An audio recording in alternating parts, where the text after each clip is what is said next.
America needs a tidal wave of the old-time religion. I have sinned against you. How dare you! We have no need to doubt God. The heart of Babylon is preparing the nations to receive the Antichrist. I didn't even build that house with money from the church. I built it with money from my book. I don't make this stuff up. Repenting of your sins. It is a moral issue. They got together and swore a pact to the devil. I just enjoy seeing people worship, praising God. Hey everybody, and welcome to Believe It or Not, the show where we believe it, or not, or maybe not. Who knows? I'm you Trevor know what? That's Poelman. Okay. Yeah, and that I'm is Damien okay. Doepping. And I'm Damien Doepping. And you don't have to know, you know? No. Yeah. And you don't have to believe. But how you doing there, Damo? Oh, just fine. It's hot all of a sudden outside, so that's its own thing. Yeah, what's the deal with that? I don't know. It's like we had that polar vortex a couple weeks ago, and then it was like rainy and stuff, and now all of a sudden it's like middle of summer. Yeah, I miss the days of the polar vortex. Mm-hmm. Go outside with a light jacket on and be comfortable. Yep. Smoke a cigarette, look cool as hell. Yeah, I guess. Yeah. I'm not advocating that, but if you are, if you want all of our guests or all of our listeners to smoke, to try and look cool, sure, those are the views of you, not the show. You know how that goes. Oh, I got a cat hitting the microphone stand. So that's fun. How's Jagger doing? Jagger is doing great. He's come out of his shell in a lot of ways. I forget. Have we mentioned Jagger yet? I think so. I think we mentioned him on last week's episode, but I can't remember. But I adopted a cat. And his name is Jagger. Yes. I found out recently that's just the name that the shelter gave him. He hasn't had that name his whole life, but I'm still just going to keep it. I like it. Fair enough. If you think Trevor should change the name, send us an email. Yeah. Tweet at us with name suggestions for my beautiful boy, Jagger. He's fine. Yeah, he's the best. But he's just distracting me now. He just wants those chin rubs. Okay, I'm going to stop talking about Jagger now. And instead, let's talk about sex, baby. Oh, that's what we're talking about today, huh? We're talking about sex. We've already done a purity culture episode in the past, but I thought I'd, talk a little bit more about the relationship with God and sex and in the Bible and in, Christianity and stuff. Now, I knew that we were going to talk about sex today because Cody told me that you were texting him for tips on sex. Yeah, I said, hey, I'm doing a show about sex. Can you please describe to me what it feels like and what it's about? And so he's been texting me great things like the breast feel like bags of sand. Right. Oh, like that scene in Wild Wild West, but he dumps it out and fills them with water instead, right. Remember? No, I actually haven't seen Wild Wild West. No? No. Should I watch? You should watch it. Yeah, okay. I will. I liked it when I was younger. I don't know if it'll hold up. Oh, I'm sure it won't. And they have sex in that movie, right? Yeah, a few times. Yeah. So, sex and God. Mm-hmm. What do you know about how Christians view sex? Only when you're married. Its intended purpose is for procreation. You can't have it before marriage. Is this where the definitions of like sodomy come in as well, where it's not just like even in some places oral sex is considered sodomy and things like that? And every kind of denomination and church and stuff has like a different view of sex, and some of them, you like even within marriage, you can't have oral sex or anything outside of just straight, getting down missionary style. I mean, before regular bathing and indoor plumbing was the thing, I think that's a pretty safe rule to have. Yeah, it's true. Don't put your mouth on people's parts where poo and pee come out of when you bathe. Maybe once a year. Exactly. Isn't that, this may be just a old wives' tale, but isn't the reason we have flowers at weddings is because weddings usually happen about a month after your annual shower or annual bath, so like you were starting to stink, so they would have the flowers to kind of mask the smell. I mean, I wouldn't doubt it. I mean, a lot of perfumes and like flower sachets were a very common thing. Yeah. I mean, true. I don't know if it was necessarily because it was a month after your annual bath or... Yeah. You'd think for your wedding, you would maybe make a special exception for it. Yeah, I would think so. And have a second annual bath. But, so the Old Testament doesn't really seem to promote the whole idea of no premarital sex. Right. or no extramarital sex besides the 10 Commandments, where it's like, thou shalt not commit adultery, but like all the leaders and all the rulers and stuff in the Old Testament had, multiple wives, concubines, prostitutes. Even Abraham, like the father of, all the major religions, couldn't get his wife pregnant, so he slept with his maidservant, Right. as just like a way to have a child. So it didn't have the same like purity culture kind of idea as the New Testament. There's even like a story where Abraham is worried that the Pharaoh is going to fall in love with his wife, so he tells him it's his sister, which it was kind of true because Abraham's wife was his half sister. But Wait. His wife was his half sister? Yeah. Okay. Yeah, Sarah was his half sister, and then he told the Pharaoh like, "Oh, this is my sister," and then the Pharaoh's like, "Cool, I want to bang your sister," and he's like, "Cool, yeah," and then the Pharaoh gets mad that he lied and said it was his sister and not his wife, and yeah.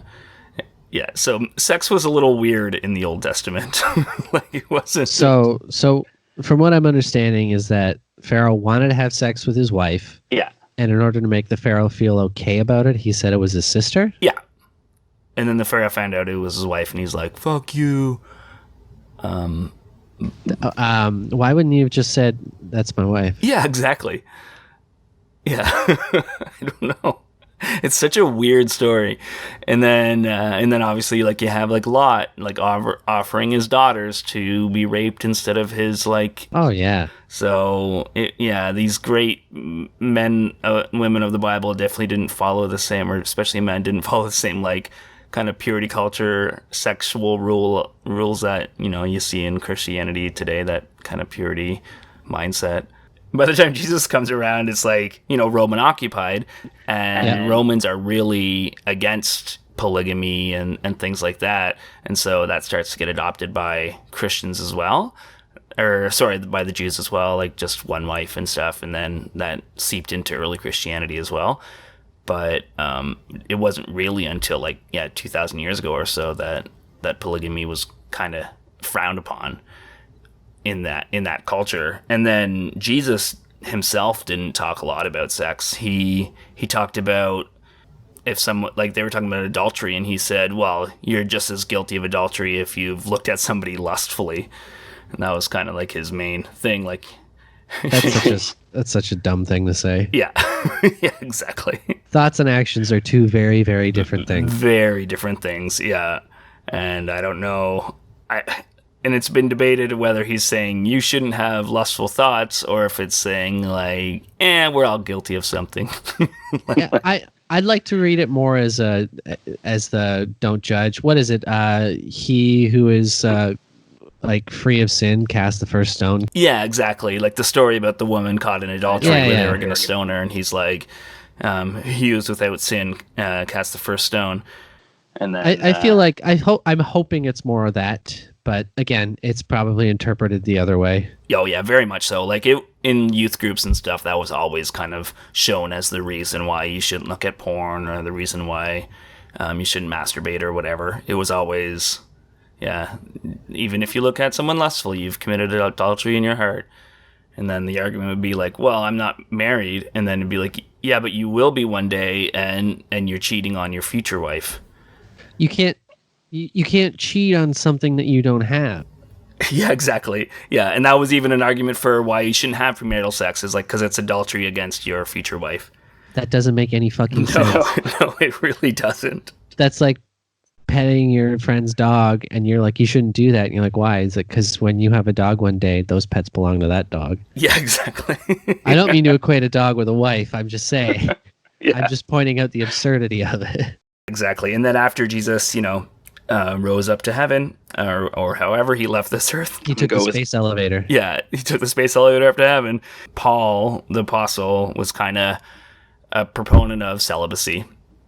Mainly because, and a lot of the early Christians were proponents of celibacy because they thought that Christ was returning very soon. So why bother yourself with a wife and a family and things like that? So to be safe, just, avoid those things so you're not like concentrating on raising a family and distractions. I'm feeling it more. It sounds more like this guy just couldn't get a date, and he's just like, if I can't get a date, no one can. Paul was the original incel. Yeah, that's what it seems like to me. Yeah, no, it really does. And then when they realize that, oh wait, Jesus isn't coming back right away, or he hasn't come back, it's been, a few hundred years, they're still, they're not practicing full celibacy, obviously, because they're continuing on, but they start to create more and more restrictions on what it means, like what is allowed. Right. Yeah, so they start, saying, okay, well, you can have sex with your wife or like with your partner after you're married, or it was actually more after you were betrothed, because that was pretty much the same as a contract for a long time, like pretty much the same as marriage as when you were betrothed. When you get your dowry, you get betrothed first, I guess, and then eventually you get your dowry, and that's when you're actually married. But once you're betrothed, you were allowed to start having sex. But like it was for the purpose of procreation. Yeah, you need farm hands. Exactly. And and then St. Augustine comes along, and oh my gosh, St. Augustine ruined it for everyone. Do you know anything about St. Augustine? The name is very familiar. What did they do? What did he do? Well, he was a theologian, I guess. He wrote the Confessions, St. Augustine of Hippo. He wrote his Confessions, which is like him talking about his sins and things like that in the past. And then he really talked about sin and what sin was. And he dipped into the conversation about what original sin is. So like why Adam and Eve sinning made it so that everybody sinned. Because before the fall of man, there was no sin. And then even Adam and Eve ate the fruit, and then all of a sudden there's like, oh, there's sin in the world, and they feel shame. So he tied it to sexual lust and attraction being tied to original sin, where a lot of theologians at the time were like, no, it's just your body wanting to procreate. That's not because of sin. That's just your body doing things. And then he's like, nope, it's because of sin, and the reason everybody has it is because the reason anyone exists is because of the sin of lust. So I have a few problems with that. One, how can something exist when it didn't exist before? Like sin, saying that one act supposedly created sin, right? Yeah. So her doing that was a sin before there was sin. Yeah, it's ridiculous. So that's a confusing thing. The second thing too isn't part of their doctrine to be fruitful and multiply? Yeah. So right there, then how can you have lustful thoughts then? Yeah, exactly. It's like one of the first commandments given to a human being in the Bible is to be fruitful and multiply, but lust is a sin. But lust is a sin, and the reason we have sin in our lives is because our parents had to have sex to make us.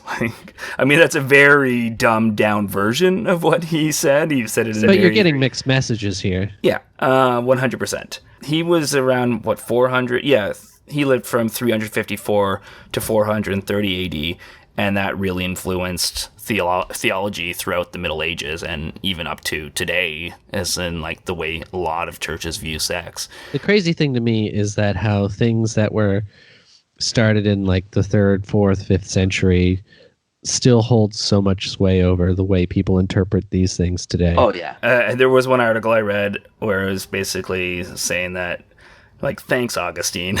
Like, you've ruined sex for hundreds of years, for thousands of people. Like, cool, dude. for hundreds of years, thousands of years, I guess 1,000 years after Jesus was gone, the church didn't want to have anything to do with the actual act of marriage. That was just like a state issue. But like around 1080 or whatever, the church started taking over, and marriage became not just like a civil union or whatever to make peace treaties with families or to make deals for how you're going to procreate or whatever. It became... Which I think is what it should go back to. I think marriage should be between people's families, where we create peace treaties and trade land and property. Yeah, exactly.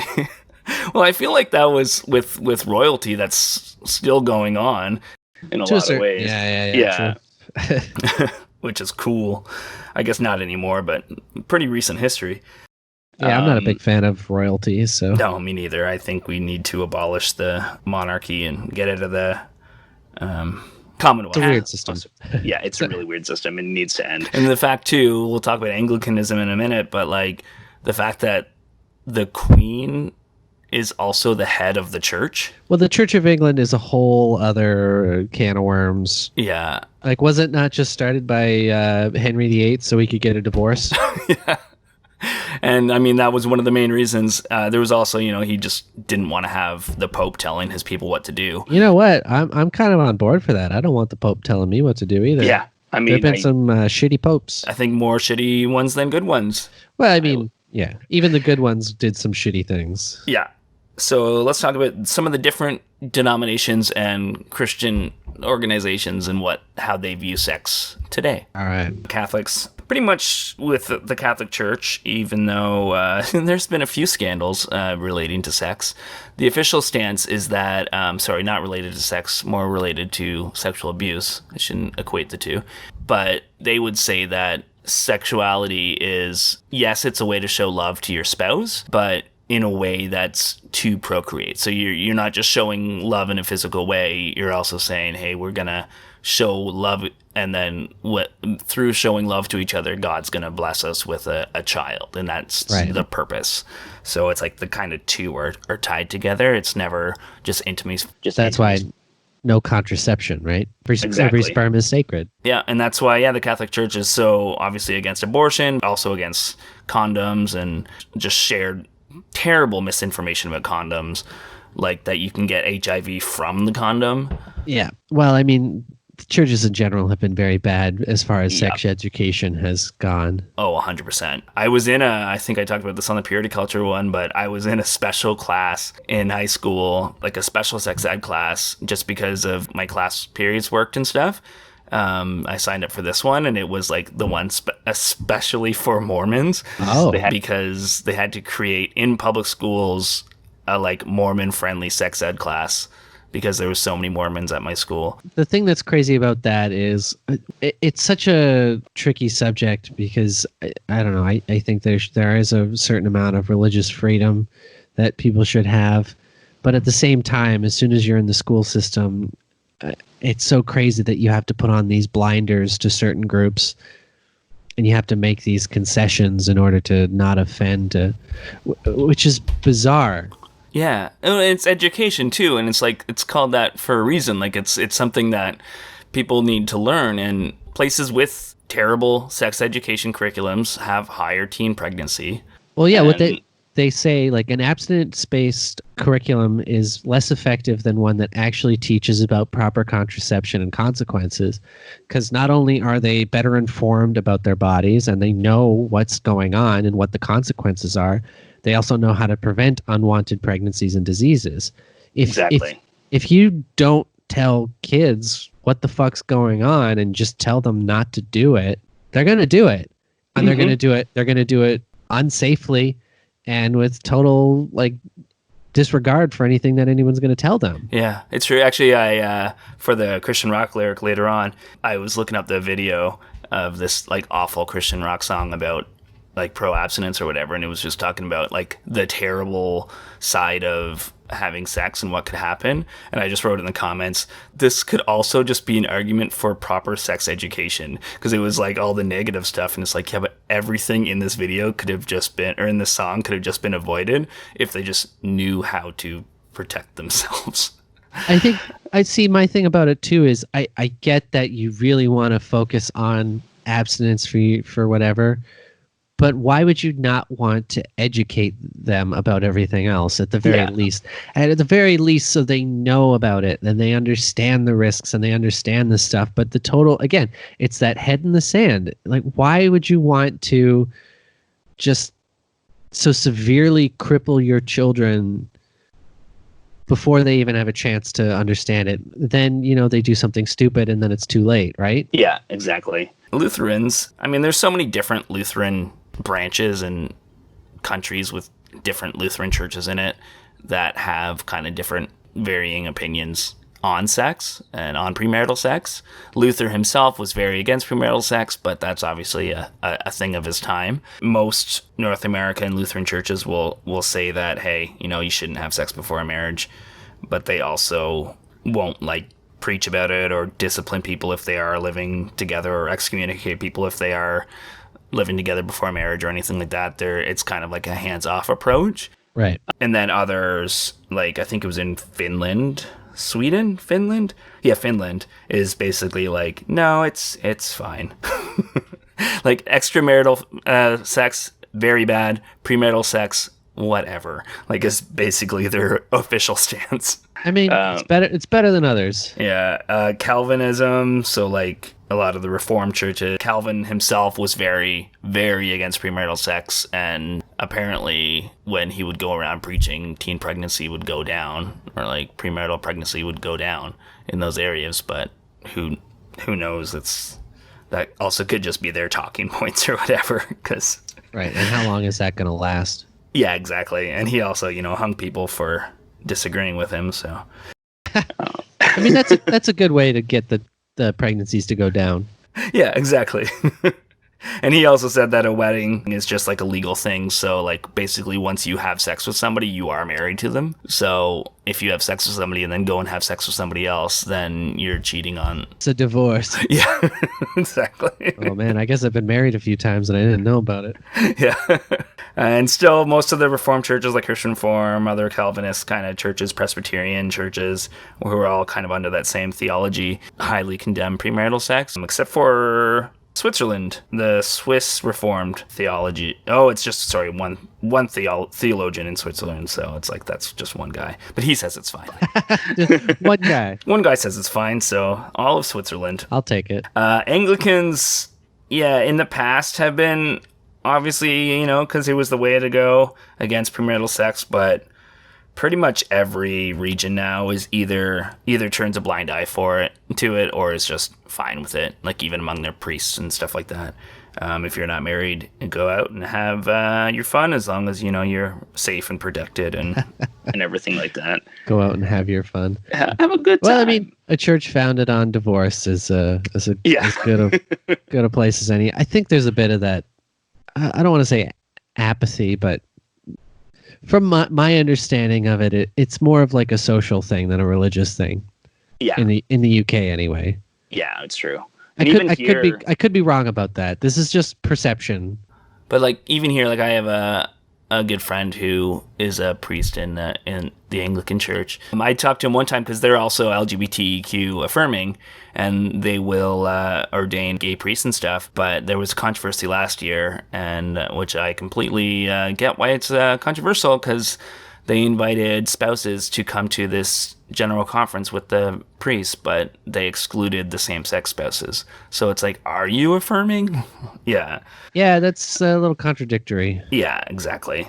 Oh yeah, N.T. Wright is a big theologian nowadays. He's kind of like the hip guy that all the Christians are oh yeah, N.T. Wright. He's a cool guy. There's other theologians who aren't cool guys. N.T. Wright. Yeah. He's an Anglican priest, and people just love him so much. His quote is, "We need to remind ourselves that the entire biblical sexual ethic is deeply counterintuitive. All human beings, some of the time, and some of the human beings most of the time, have deep, heartfelt longings for a kind of sexual intimacy or gratification." And then he goes on to say that, yeah, it's just a natural thing. Sex is just yeah. They're pretty cool with it most of the time. Nice. Also, they're cool with contraception and all that stuff. Methodists, do you know anything about Methodists? Have we talked about them? I don't know. I'm sure we've brought them up a few times. Yeah, sorry, as different as these denominations are, at the end of the day, they all still kind of bleed together for me. Yeah, no, it's true. Yeah, Methodists are I don't know, the vanilla of churches. It's just if you see a church on TV, they're probably acting like a Methodist church, especially if it's in a small town where it's just a white guy up there preaching about being nice to each other, and then you go out for pie after church or whatever.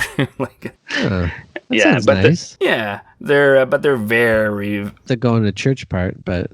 Yeah, but they're very, very against premarital sex. Most of them to the point where, you're excommunicated. or not excommunicated, that's not the word they use, but they do use church discipline and ask you not to attend church. And they definitely wouldn't marry you in the church if you had lived with your spouse before marriage. Right. So they're like vanilla with like a shit fudge swirl. Yeah, exactly. Except for the United Church, which came out of Methodism but is very different now. The United Church of Canada, anyway, is very liberal and very like pro-LGBT and just kind of okay with, exploring your sexuality. So it's a very different, very different church than the Methodists are. But within marriage, they're more open and okay with contraception, and they don't believe that it's just for procreation. They believe that it is also just like a way to be intimate and get to know your spouse and continue intimacy throughout your marriage. For sure. Yeah, for sure. And that's another thing in like the Middle Ages is once you were unable to have kids anymore, the church told you shouldn't be having sex anymore. So yeah, once you go through menopause, that's it. Oh, do people even live that long? I don't know. That's a good question. I don't know if it was people lived long enough for that to matter. Yeah, it's true. I'm gonna skip over a few. A lot of them are just the same. Where it's like, yeah, they're okay with it, but not okay. Like they're okay with contraception, but only in marriage. They're not okay with gay people. They're, it's what about the more extreme one? What about polygamy? Polygamy. So Mormons believed in polygamy until the 1890s, and only basically so that they could join the union, so that Utah could join the union and become a full state. Is really the only reason they outlawed, disavowed polygamy. Otherwise, and still a lot of fundamentalist Mormons practice polygamy. So that's a very different idea, but it's still like you're still not allowed to have sex with other people before you're married to them. You can have sex with as many people as you want as long as you're married to them, basically. Baptists, a lot of Baptist churches are like firmly like they'll yell at you from the pulpit, especially like some of those like independent fundamentalist Baptists, if they find out you've been living together or had sex before marriage or got pregnant. Right. Yeah. Southern Baptists were okay with contraception within marriage. A lot of them over the last few years have become more and more leaning more towards like the quiverful kind of just have as many kids idea. Yeah, leaning more towards the contraception is bad and just encourages promiscuity and things like that. So, yeah, they used to be even almost like pro-abortion, and now it's like completely the other way around. Because it always comes back, like with religion and sex, it always seems to be they want to know what you're doing in the bedroom kind of thing. And is it because they believe that if they didn't say anything, there'd be this proliferation of sin, and that somehow makes the world a worse place? Yeah, I think is that what it is? Because why do you care? I think it's just evolved from different things melding into one. Like I think part of it is the old school idea of if I marry a virgin, then I know that when she gives birth, that it's my kid. You forbid her from having sex with other men, then you know for sure that when she has a kid, it's your kid. And it was really more about the woman. So that kind of gets ingrained in culture. And then you have things like the early church was celibate, and Paul talked a lot about restraining from sex in the Bible. So that adds to it. And then they talk about sexual immorality. So it just becomes this thing of like, well, the Bible says it, and it's the way we've done it for hundreds of years. So we need to be chaste and pure. And a lot of people just get their identity from being like that idea.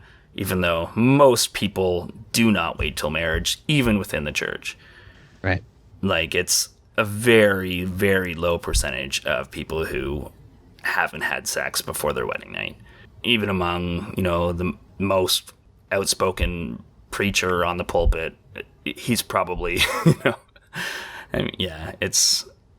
there's a lot of hypocrisy there because it is, like, it's a natural thing to want to have sex with someone. Yeah. Like, it's not this terrible thing that the church has made it to be. But what it has done is like made it so people don't have the proper education, and then people also have guilt around sex, and they also like, because there's guilt around any form of sexuality, they don't know what is okay and what isn't okay when they start to explore themselves sexually, and you get people that sexually assault somebody because, well, any sort of sex is wrong, so this is just another degree of something that's wrong, and you just have all these terrible things. Like, yeah, I don't know, it just sucks.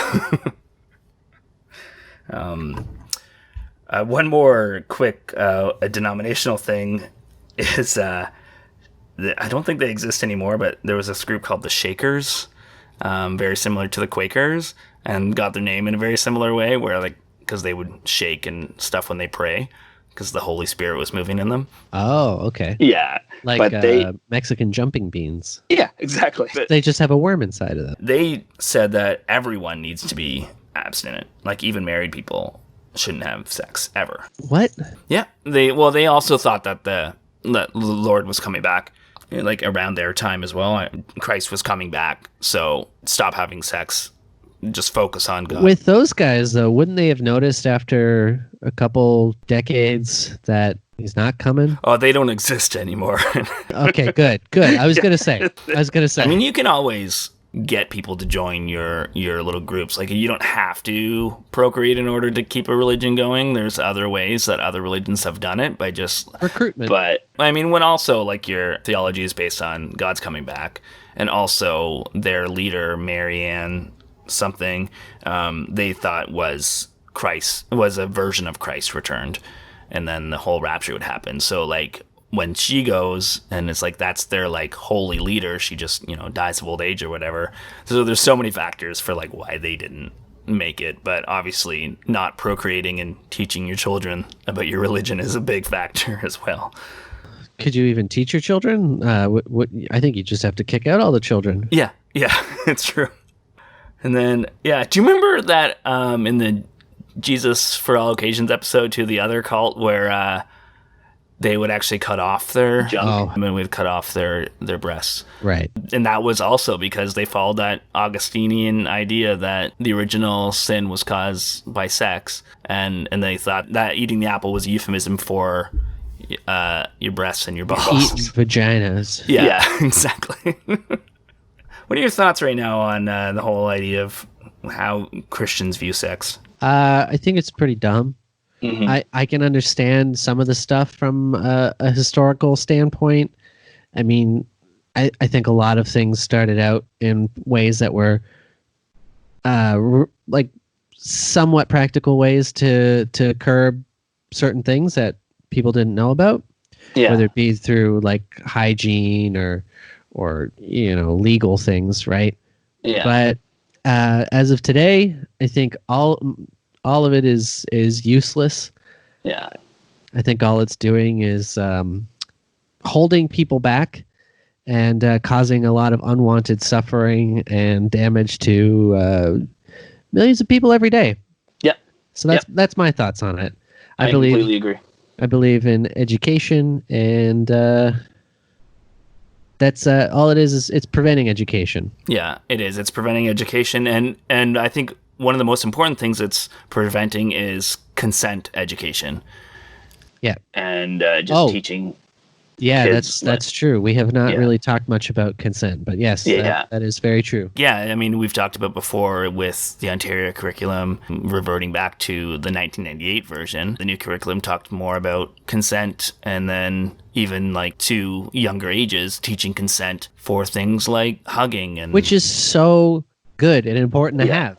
Like, the thing is, they're not teaching your 8-year-old this is how you put on a strap-on and peg your boyfriend. Yeah, exactly. It's telling you that you're allowed to say no when someone's trying to touch you. Yeah, exactly. And also you have to listen when somebody says no, like... Yeah.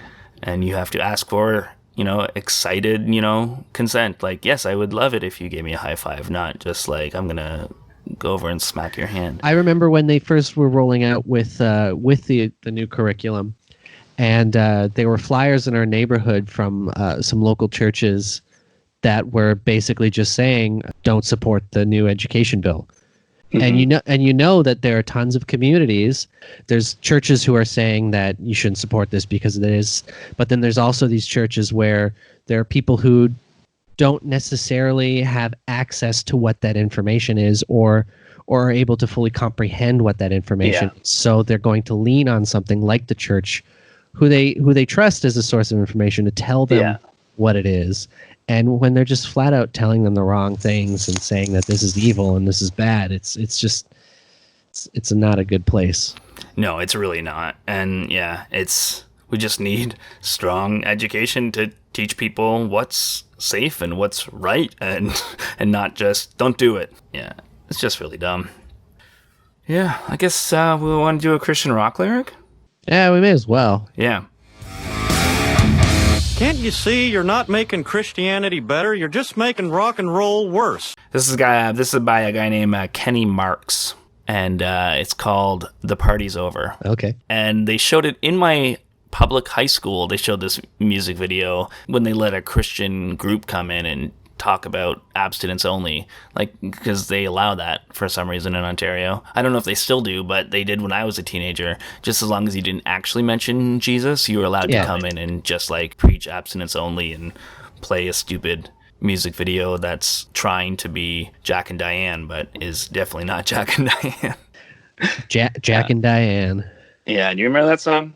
Oh, I remember that song. Oh, yeah. And Sucking on chili dogs. He actually said that this was a response to that song about how young love can be dangerous, and if you have sex too soon, it's dangerous. And it has the most 80s music video. We'll put a link. You gotta watch this music video, people.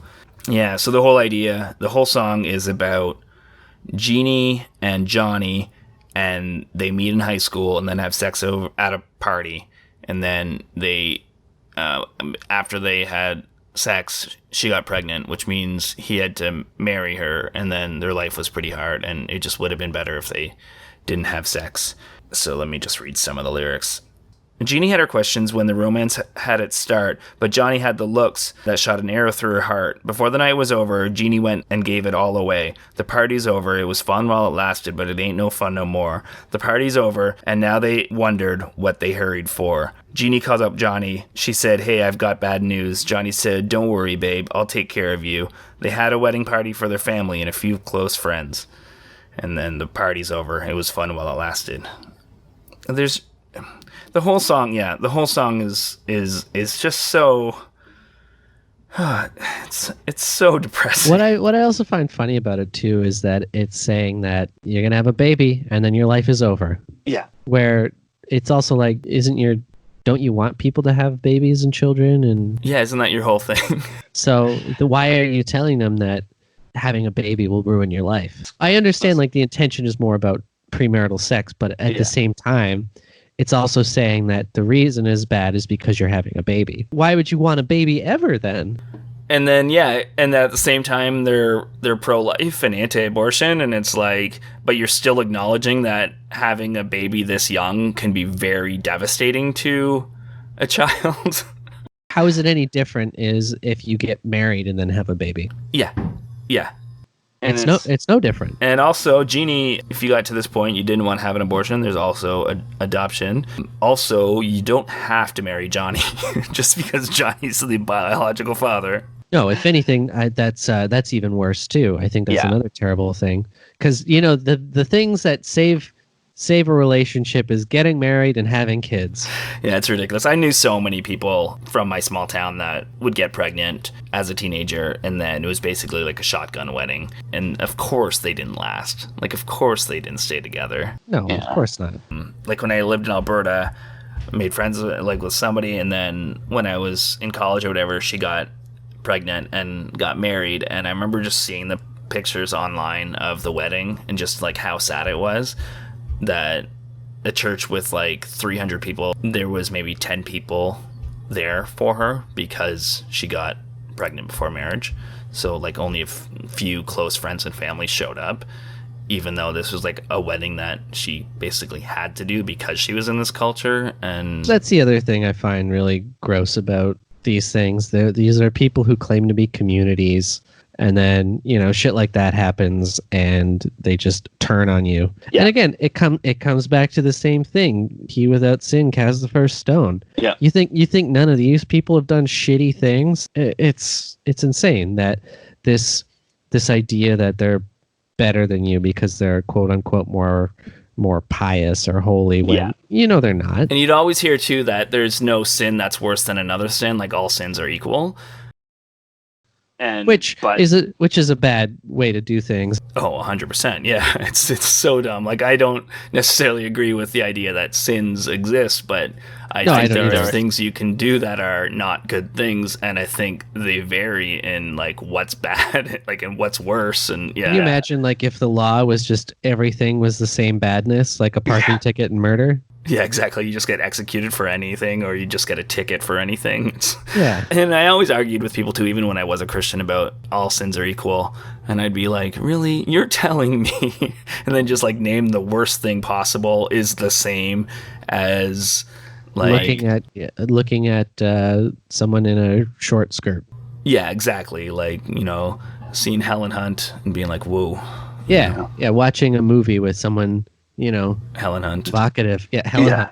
Okay. Yeah. Everybody, I'm obsessed with Helen Hunt, and you need to know this. Wow. Top tier sin today, Trevor. Yeah, it's true.